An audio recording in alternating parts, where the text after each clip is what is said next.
Go through that analysis, pin down who your ideal client is, and specifically what is the key problem that you solve for them. Do that, and then you have the scope of your book. Don't give them more content. Give them something that's short, actionable, and to the point that helps them execute and build on what they just read. What people don't want is a ton more content. It's effortful enough for them to read your book. They don't want more stuff.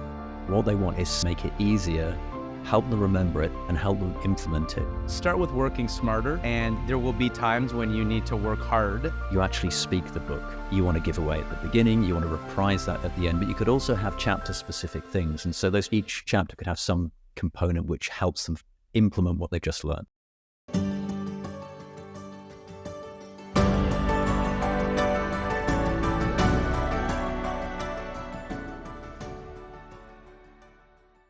Hi, welcome to the Signature Leadership Show, where we help world-class leaders uncover their authentic selves. And my guest today is John Tighe. I met John because I was looking for someone to help me write my first book in about 2015, 2016, and I came across John giving a webinar. And I was a bit skeptical, a bit cynical, like you might be if you're a business leader or you have done your own research, because there's a lot of people online who are telling us about they have the magic solution about how they can help us go from idea to finished product. I can attest that I was not only someone who took his course because I had a good hunch based on that particular webinar, which he gave me so much value that I would have paid for it even though it was free. But I went through his course, and what I really appreciate about John is that he continues to add value for people, whether or not they're in his course. He's got a system that he continually upgrades to help people go from idea of something they're passionate about, an area of expertise, to finished book. And my book became an Amazon bestseller. It helped me start my speaking business, which went from no contacts, I didn't have a family company I could jump into and become their trainer. And now I have a company where I speak and facilitate leadership topics that now hits 21 different countries and companies across the spectrum. And so I give John credit for helping me develop a little bit of an important piece of credibility at the beginning of my journey. So we're going to talk today about books and what they can help you with in terms of building your platform and building credibility in your area of expertise. John, thanks for being here. Jamie, thank you. First of all, great to be here, and thank you for that very kind introduction. It's nice to see the book again. I hadn't seen that for a little while. My pleasure. Before we jump right into it, before you became this expert who helps people in this way in building their brand and their expertise through book writing and other means, what were you doing professionally before? Well, I was a corporate lawyer prior to going down the entrepreneurial route. So we like to say, I've met a few of us now. We like to say we're recovering lawyers. So I came from the corporate world, specifically, obviously legal, but mergers and acquisitions was the area that I was specializing in. So yeah, kind of different. If we come to today, how do you describe what you do and how you help business leaders in the work you do? Yeah, well, actually there was an intermediate step between leaving law and doing what I'm doing today. And that was the first business I set up was an online real estate. Now, the reason I mention this is because 4 years in, online real estate business here in the UK. 4 years in that business, it ran out of cash flow. We had great feedback and reviews from customers. We were loving it, but there just wasn't enough money coming in to support the staff and the business, everything else. And I didn't realize this at the time because this was my first proper foray into running my own business. But the key problem was that I hadn't differentiated myself from the rest of the competition. So I was in that commoditization trap, that kind of race to the bottom where the only thing you can really compete on is prices. Basically, nobody ends up making any money. The margins get cut to nothing. Interestingly, every one of the people I was competing against at the time, so we're going back over a decade now, every single one of those companies in the online space has gone out of business, every single one, which is interesting. Makes me not feel quite so bad. But here, so bringing that home, one of the things I learned from that, pulling the lessons out of everything that went wrong, was the importance of being able to position yourself in your industry, being able to distinguish yourself from your competition, be able to not only add more value, but be perceived to add more value. You've got to have both. You can have all the value in the world that you give to people. If they don't realize it's there, they're not going to choose you. So that very much is woven into the fabric, the kind of DNA of what I do with clients. So as you know, I started, it's just over 10 years now I've been teaching online publishing. And over time, that has gone more and more from sort of kind of general publishing, where I was kind of learning the kind of ropes, to within a fairly short space of time, I realized that I particularly like to work with entrepreneurs for a variety of reasons, but I could add a lot more value there. And the great thing about entrepreneurs, business owners, founders, etc., is they do stuff, they do the homework. If they're action takers, and so they're people you can work with and get results, which is much more rewarding. And so that's my market now. And what I've done, the process that we went through back in 2015, that's been, continually refined as the market's changed, as the technologies have improved and things like that. And to the point now where we're now incorporating AI into the model, which is really cool. I'm right in the middle of that right now. So that has evolved and evolved and evolved. But the fundamental why we're doing it and what we're trying to deliver to clients, that stays the same, because all the reasons for having a book, and which we'll get into those there are huge numbers of benefits as a business owner. So those stay the same, but we've got so many cool things we can do now with the technology and with the platforms that we can get books out and so on. And then, of course, as you know, and you talked about this with the speaking, is how do you leverage that book to build the back end business? Because if you do it the right way, the royalties are nice, but they're like the cherry on top of the cake. If you set it up the right way, they will always be actually a tiny part of the revenue that comes from your book. Should be 5% or less. If it's not 5% or less, you're doing something wrong. Most of the money should be coming from the product or service that is being delivered as a result of people finding you through your book, and all the sort of spin-offs that come from that in terms of positioning and being known in the marketplace.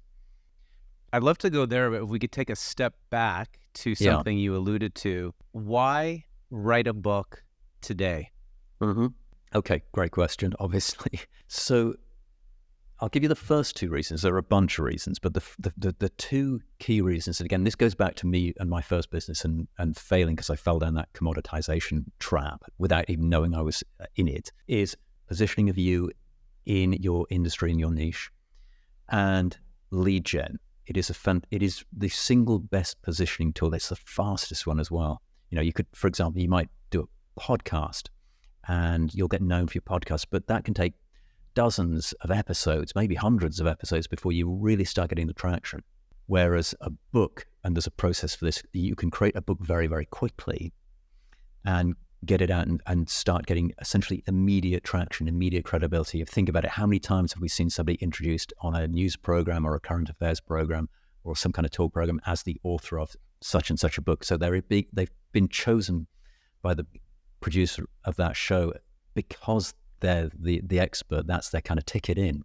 So as a culture, we are used to perceiving somebody who has written a book as being an expert on that subject. And of course, author, the root word authority, author, it's the same root. So the first really massive thing is positioning, but positioning really, really fast. And we can get to how you do it fast later. So that's the first thing. And then the second thing is lead gen. Okay, it's a fantastic tool for getting in front of your ideal prospects. The book can be crafted to appeal to those ideal prospects and bring them in. It educates them. It's like you're helping, building reciprocity, teaching them. It's not a sales tool. You don't need to put any kind of salesy stuff into the book, and you really shouldn't. Yes, you want to have calls to action in there, but the book should not be reading like a sales letter. If you do that, you've done it wrong. It doesn't need to sell directly. It sells implicitly through the education, and that education again further positions you as the expert, the authority in your space. So those, I can give you a longer list of things that a book will do for a business, but those two are the sort of key things: the positioning and the lead gen. Yeah, and on that first point, positioning, as a speaker, and I find that these two often go together these days, is they don't have to, but if you want to speak more, one thing I suggest is, well, how are you credible in a unique way? What's your differentiator? And I still to this day have not seen a better differentiator than a well-written book that is niche-driven and specifically ties into what you're presenting.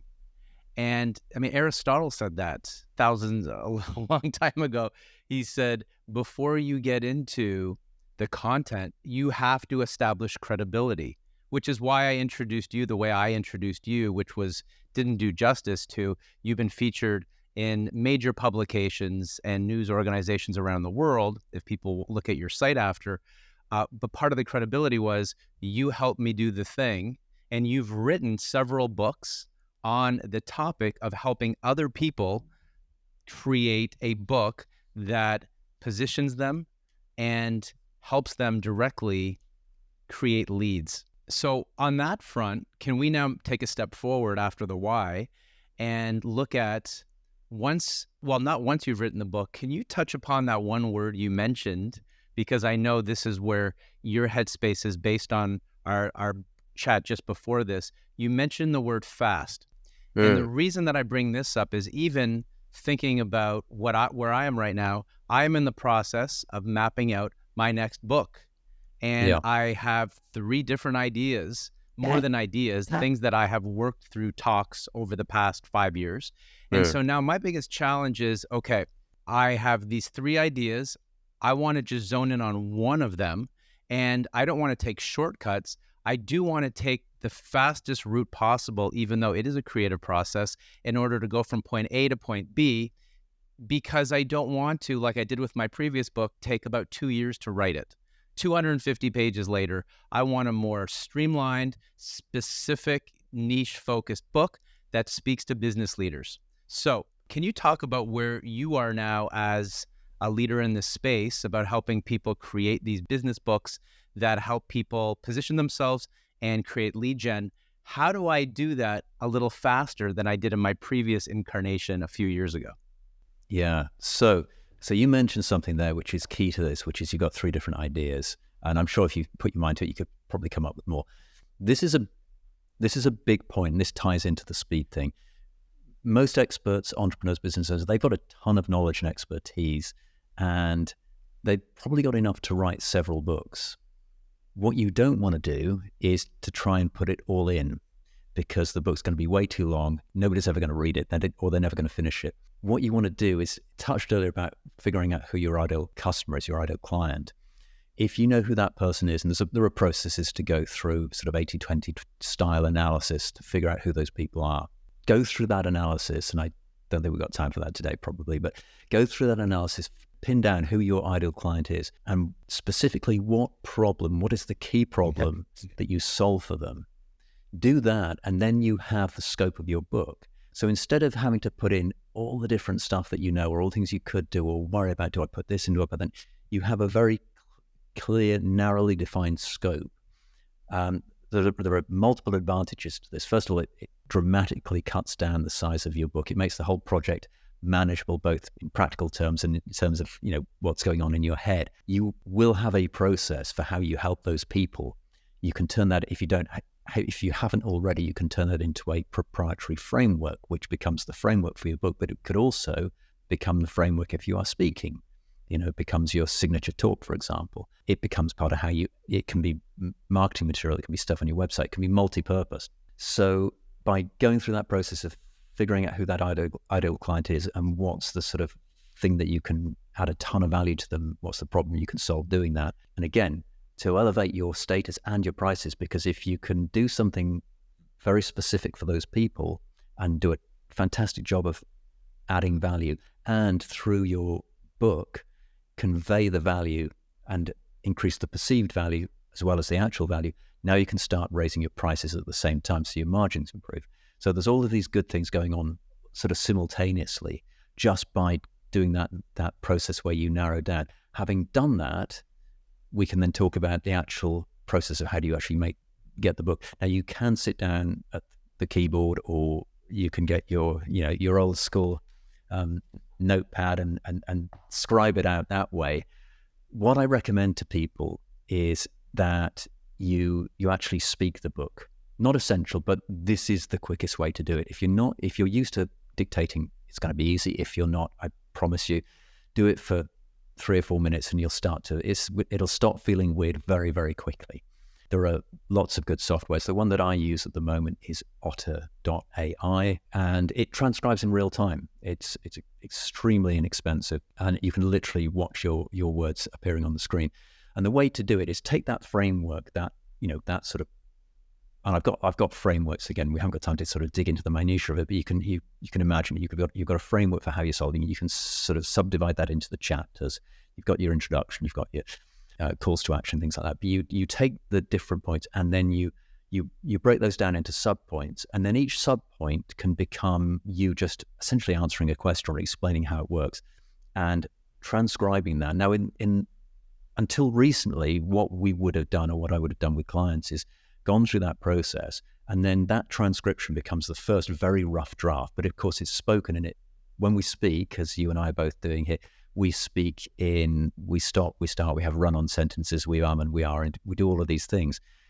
And so when you read the transcript, it reads as if it's been spoken. So what we want to do is polish it up. So we'd hand it across to an editor. That was one of the most expensive and time-consuming parts of the process. But what they can then do is they can polish it up so it reads as if it's been written, but it's still in your authentic voice. This is one of the huge advantages of using this process over ghostwriting. First of all, ghostwriting is prohibitively expensive if you want a really good ghostwriter, well into 6 figures for the top ghostwriters. And it's slow. It's a really slow process, whereas this is super, super fast.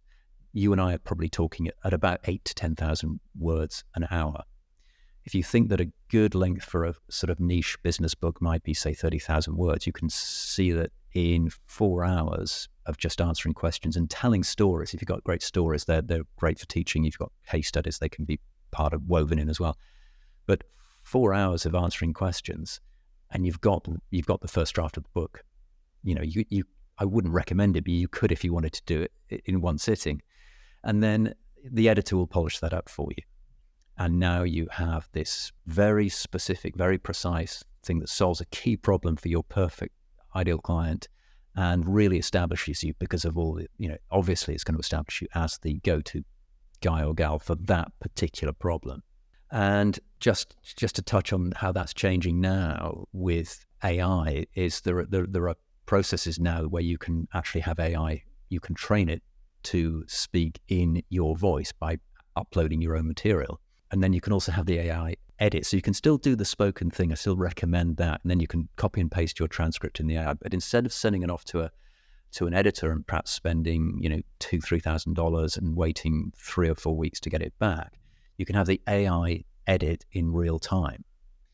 And you might still give it to an editor for a final pass, but it's going to be so much improved. It's going to be so close to the finished product by the time you hand it across that A, it's going to cost a fraction of what it would have cost, and B, the amount of work the editor's going to have to do is going to be so much less that the turnaround time, should be measured in days rather than weeks. So there's a lot of cool stuff going on, and so a lot of things which are, say, the underlying rationale hasn't changed, the framework hasn't changed, but the technology is now changing to make it even easier and faster.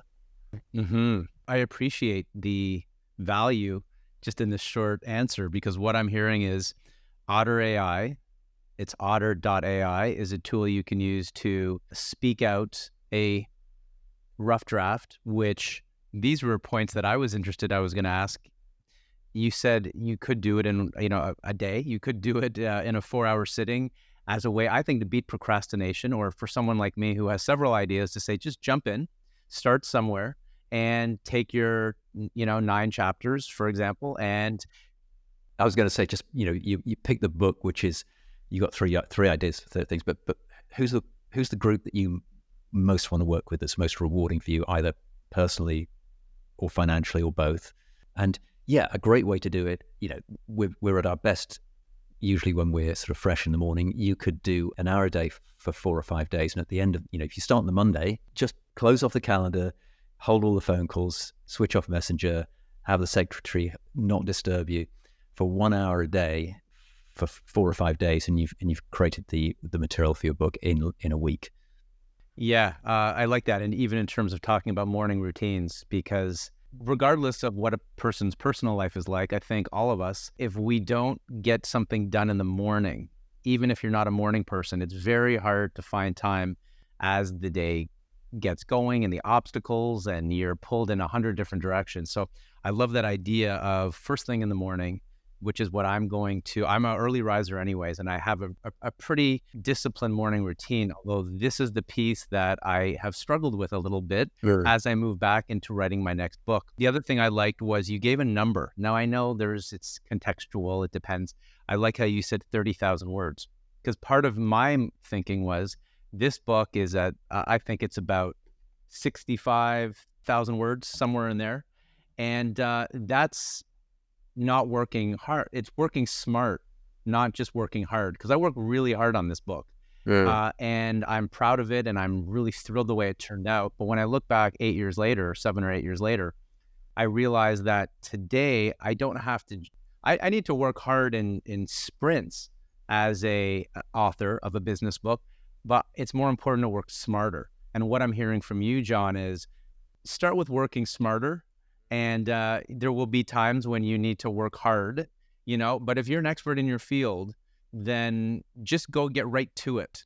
So you could do Otter AI, you write a 30,000 word book, you have a morning routine of, say, you take a week and prioritize it, maybe have an accountability partner who's also going through it. And the last thing you said in this piece was solve a problem.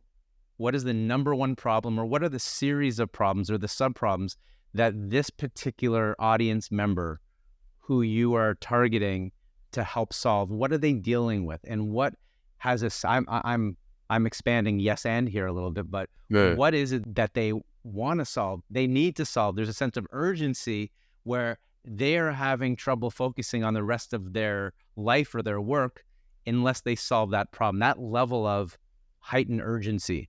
And then use AI as an editor, as an option, instead of hiring, with all due respect to ghostwriters and expensive editors. And they have to make a living too. But one option for an entrepreneur is get your first draft done with AI. Yeah. And it's not just about saving the cost. That's nice. And to say you certainly want a human to proofread it before it goes, a final human proofread. But yeah, it's the speed. It's you're shaving, perhaps you could easily be shaving 3 or 4 weeks off the process just by cutting down on the editing time. And to the working smart, working hard point, for you and for everybody who's listening to this, because as entrepreneurs, sometimes we feel we've got to work really hard and hustle, and otherwise it's we're cheating. Remember, you've done the hard work in the context of the book. The hard work is the years of accumulating your specialist knowledge. Okay. That's what puts you in the position to write the book in the first place. So you've done the hard work. You could go for a slow, painful, months or years long process for how to write the book. Or you could take what you've already got in your head and follow a process which is simple, elegant, and incredibly quick. And as I say, if you that problem, let's say for the sake of argument, there are 5 key steps that, there's your 5 chapters. They can be broken down into subpoints. Each one of those can be you talking or answering a question, and each little chunk could be 3, 4, 5 minutes, but you know it inside out, and so it's easy to talk about it. And then it can be edited down and polished up, and where you've said the same thing twice but in 2 different ways, that could be edited out, and so all of that can be fixed afterwards. But nobody else, including a ghostwriter and including AI, can actually have your knowledge. And that's why I say to my clients, we don't want to do this by asking AI. It kind of makes me cringe when I see, buy this product and AI will write your book in 15 minutes. It's like, no, it'll create something in 15 minutes, but it certainly won't be your book. You wouldn't even know what's in the book unless you read it. This is a process where we take that person's knowledge and then we augment the process with AI, and we help AI to speed up the process. So the finished result is faster and better. So, you've done the hard work, so don't discount that knowledge that you have.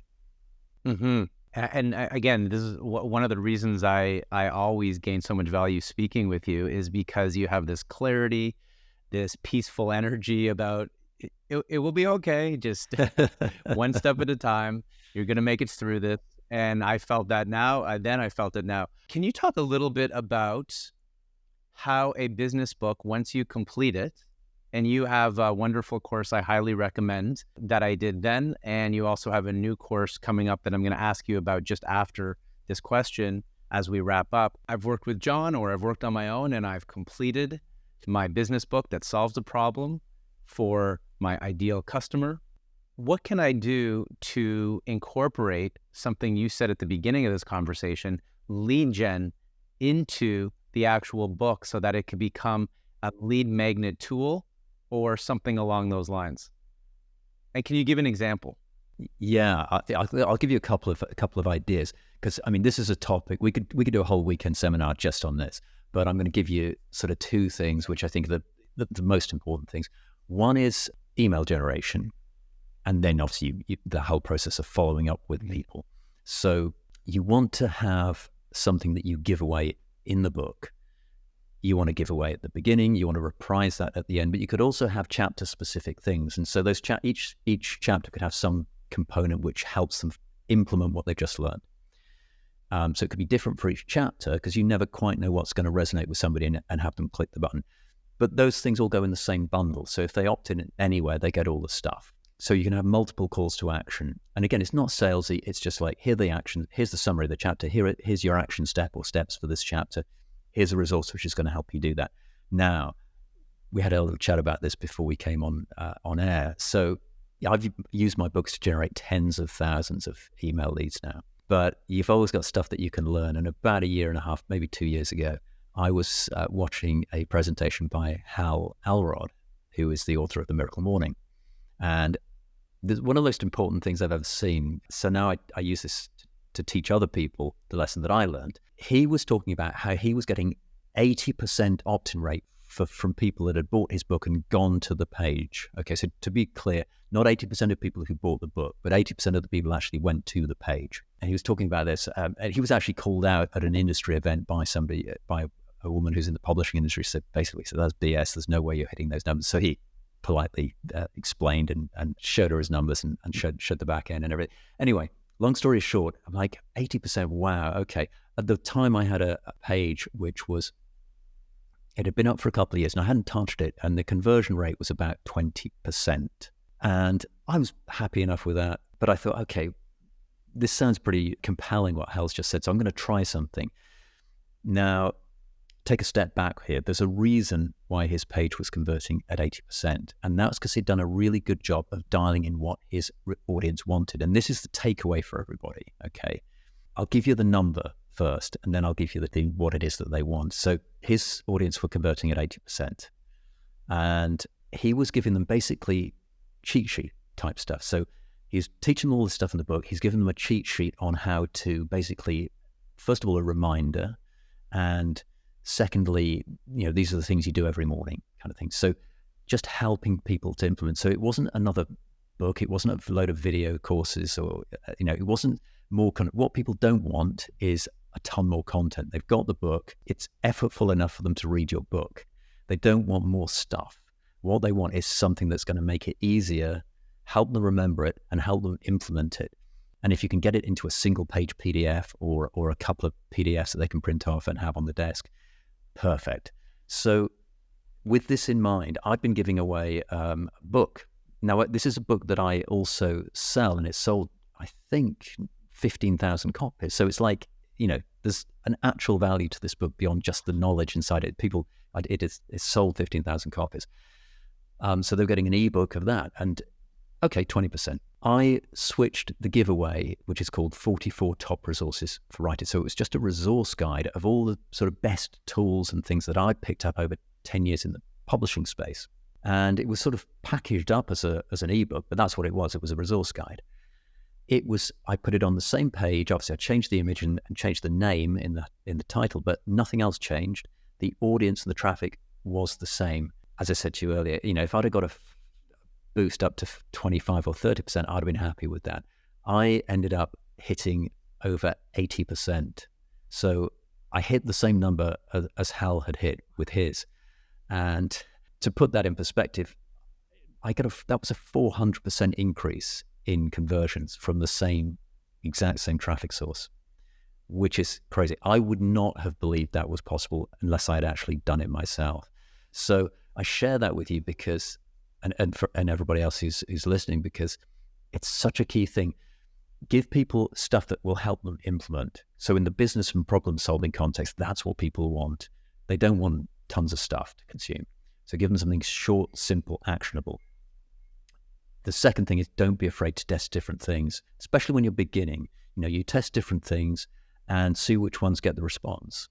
See which sort of people are responding to it, and are they your ideal fit customer, and play around with it. Once you've figured it out, you can run with that for perhaps indefinitely, but you've got to spend a bit of time just dialing it in at the beginning. But it's well worth it. You can quadruple your opt-in rate. You have a huge effect on the business. So that's my little email lead gen story. So I can either go into the other thing that I was going to talk about, or if you've got anything you wanted to ask me about that, fire away before we move on. Just one little piece. So you talked about don't give them more content. Give them something that's short, actionable, and to the point that helps them execute and build on what they just read. I love that. And you talked about testing. So like any of these parts, one of the themes has been there's a lot more to this. And I'm sure in your course, which I'm going to ask you about right after your next follow-up here, you probably talk about strategies to test and what that means. Can you briefly just give a 30-second overview, like the bigger picture about what do you mean by testing this part with leads? Yeah. So we call it an A/B split test. For anybody that's not familiar with that, what we do is, and this could be a subject line, it could be an email content. In this case, it's a landing page with two different offers. So you have, and your email software will do this for you. And so the traffic coming through gets split between two pages. You've got your original page, which becomes the control page, and then your test page. And usually you'll split 50-50, and then you run it for long enough to get reliable data. So maybe a few hundred impressions on each. But eventually it'll stabilize and you'll get a picture of which one is converting best.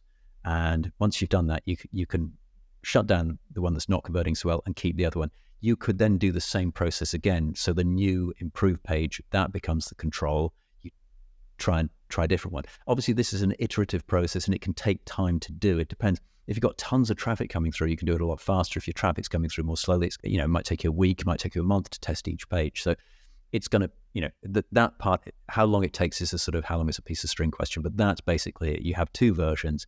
Your software will split the traffic evenly for you, and then you get to analyze the results and say, in my case, it was very, very clear, but to the point where I'm like, am I missing something here? So I actually ran it for a while because just to be sure, it was too good to be true. And as I said, just to amuse people, I didn't know this when I set the page up, so I wasn't able to implement it then. But had I known it, had I implemented it, I'd left 2,000 leads on the table by only converting at the 20% versus the 80%. So there's a real world and there's a real business cost to not testing.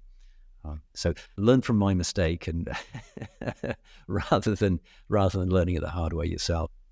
And with the course I'm going to ask you about now, do you help people in the course with that process about lead gen, and also in terms of testing, and guide them in their different tests in that regard? Yeah, and to be honest, the testing part is relatively straightforward. If you're already using an autoresponder for sending out emails and stuff, which most people are, it's built into all of the different softwares, and so it's relatively easy. Once you've got the concept in your head, it's pretty easy to set up, and you can take the page, duplicate it, and tweak it.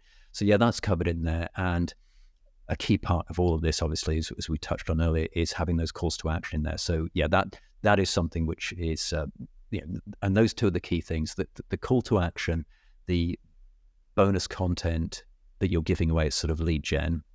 And then, testing the page that they're landing. Well, actually testing two things, testing what you're giving away, and also you could be testing the landing page separately. But the key thing, the thing that's going to get them clicking in the first place, is the bonus content. But having said, if you follow the steps that I've just given you, which is make it actionable, short, implementable, you probably won't need to do so much testing, because that is what people want in this particular space. If you're solving a problem for somebody, that is what people want. Okay. John, I'm a new author. I'm a business owner. I've had success in business, but I'm looking to grow. And I feel that a book might be the path to that. Can you talk about the new course, which I'm excited about exploring too, which helps new authors or existing authors like me do all the things we've talked about today, position their brand as a lead gen tool. And it feels really good. It's a great feeling of accomplishment to go through a year and have a finished, credible, polished book on your niche complete. It's one of those bucket list items as well, not just on a professional level. At least that's what I found. Can you talk about a little bit about your new course and how we would find it? I can, but first, Jamie, I'm just going to do the listeners a favor. I'm going to close a loop because we've got an open loop going here, which is that I said I was going to share two things. I'll keep it as quick as I can. One was the lead gen with email and testing. The other one is something that some people will have heard of this already, which is the Dream 100 strategy. So it's a completely different way of using a book. But for the listeners who are not familiar, Dream 100, it could be Dream 50, it could be Dream 200, but 100 is a nice round number. This is where you take your book, you've got your physical book in your hand. I should have brought mine, it's next door, I won't run out and get it. But you've got your book in your hand. You just hold your book out here, Jamie. You've got your book, and then you list out those dream clients. Perfect. Okay, so you've got that physical book in your hand. You list out your 50 or 100 plus dream clients. And there's a bunch of ways of doing this, but basically you mail a physical copy of your book to the relevant person in that organization. Okay. And so what this is doing is establishing, you're sending a gift which has a relatively low monetary value. So there's no issue with this kind of bribery or anything like that, or trying to buy you away. And there's no kind of, a bad taste there. But it has a high perceived value because we put a value on learning, we put a value on knowledge, we put a value on books. But also, going back to the earlier conversation, it immediately positions you in whatever space it is that you solve the key problem. Obviously, they wouldn't be on your Dream 100 list if they didn't have that problem. So they need that problem solving. You know that you're the person to do it. Your book is getting you on the map, getting you against. They're not going to. It's not like a business card that gets thrown away. They're going to keep the book. It goes on the shelf at the point where they need that thing solving. You're going to be kind of top of mind. They can pull it down, get your details. So it's a fantastically effective way of targeting your perfect clients. And once your book is ready, you can get author copies printed and shipped to you at cost. So, typically, again, if it's a smaller book, you might only pay $3 or $4 for a printed copy, and then obviously the shipping and the postage to get it out to the client with a nice covering letter introducing you. So that's the Dream 100 strategy in a very succinct version of that. Completely different strategy to collecting emails, which is more of a passive thing, and it's more of a sort of mass thing. But something that you can't do that with a podcast. You can't do that with a blog post. You can't do that with a YouTube video, but you can do it with a book because of all the barriers that people have to writing a book. Like it's quite an overwhelming process. People don't know where to start. They think it's going to take months or years. Most of your competition isn't going to do it. So if you just stay the course and follow the process and say I don't want to sound hard to believe, but done the right way, you can have your book published and ready to go and be posting it out to clients or prospects inside 2 months. If you really wanted to, you could have it done in 5 or 6 weeks to a very high standard. And people don't know that. So what happens is your competition, most of them, they will never even get to the start line. They've taken themselves out of the race before the race has even begun. So if you're just willing to invest that time, going back to what we said earlier, 4 or 5 hours spread out over a week, you've got the core of your book there. It's just downloading the information that's already in your head. And then the process is for getting the covers done. You outsource that stuff anyway. Unless you're a graphic designer and you specialize in book covers, you shouldn't be doing that stuff. All of that stuff gets outsourced quite inexpensively. It's put together. There's a process for that. It's, you don't need to do that. You can hand that off to somebody else. Your job is to have the expert knowledge and to explain it to people. Yeah, so we've gone a bit off topic there. But that was the Dream 100, and that's how quickly you can be up and running and getting your book out to people. You asked me about the course. Well, it's a good segue because you're helping people do what you're talking about. Yeah. So I've got 2 courses. One which I was teaching before, which was the sort of most up-to-date version it's an updated version of the course that you and I did together back in 2015. It's gone through various iterations. And that is, I call that best-selling business author. And that is the whole process, soup to nuts of how do you figure out, what's your idea, who's your ideal client, what the book is going to be. So the scope, how do you create the structure for that? How do you speak it? All of the things that we sort of talked about. And then the mechanics of actually, where do you outsource your cover creation to? How do you get the book formatted? Who do you get to do all those things? That was the original course. Now, of course, in the last 12 months or so, AI's kind of roared onto the scene. It's become the fastest uptake for any technology. And it's been an absolute game changer. One of the things that I've been sort of struggling with is, okay, how do we use it in a way that is, one, ethical, and two, authentic? Because my complaint when I first started using it, and it turns out most other anybody that's in the kind of content creation space, the primary complaint is that doesn't sound anything like me. One of the issues with AI is you can train AI on you.